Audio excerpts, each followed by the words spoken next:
New York Attorney Robert J. Costello has been named as the secret witness that is being presented in defense of Donald Trump to discredit Michael Cohen. Only briefly mentioned in New York Times reporter Maggie Haberman's report, however, is that Costello was the one that dangled the pardon before Cohen on behalf of the former president. As a Republican lawyer with ties to Mr. Trump's legal team, Mr. Costello offered to serve as a bridge between Mr. Cohen and the president's lawyers, she wrote. At one point, Mr. Costello contacted one of Mr. Trump's lawyers to ask if the president might pardon Mr. Cohen. The pardon never came for Cohen, despite his efforts to cover up for his client.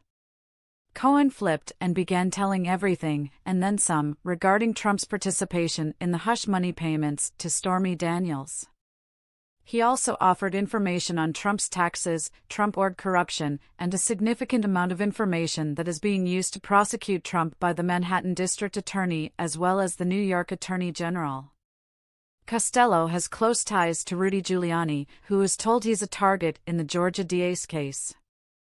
According to an ABC News report from 2019, Cohen was staying mum about his last communication with Trump or a Trump ally. Unfortunately, this topic is something that's being investigated right now by the Southern District of New York, and I've been asked by them not to discuss and not to talk about these issues, Cohen said at the time. In special counsel Robert Mueller's report, communications between Costello and Cohen were revealed.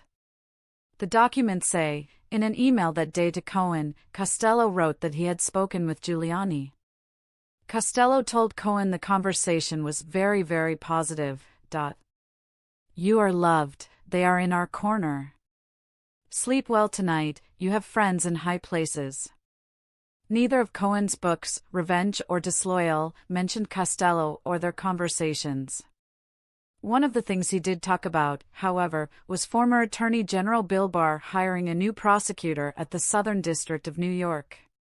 The reason the president wanted a new head prosecutor in the Southern District, I knew better than anyone, was so that while in office, he could arrange to be federally indicted. In the event he loses the election in November, he could then pardon himself, as he's long claimed to be his right, Cohen wrote in Disloyal. The reason behind that unprecedented and serpentine thinking was that Trump knows perfectly well that he is guilty of the same crimes that resulted in my conviction and incarceration.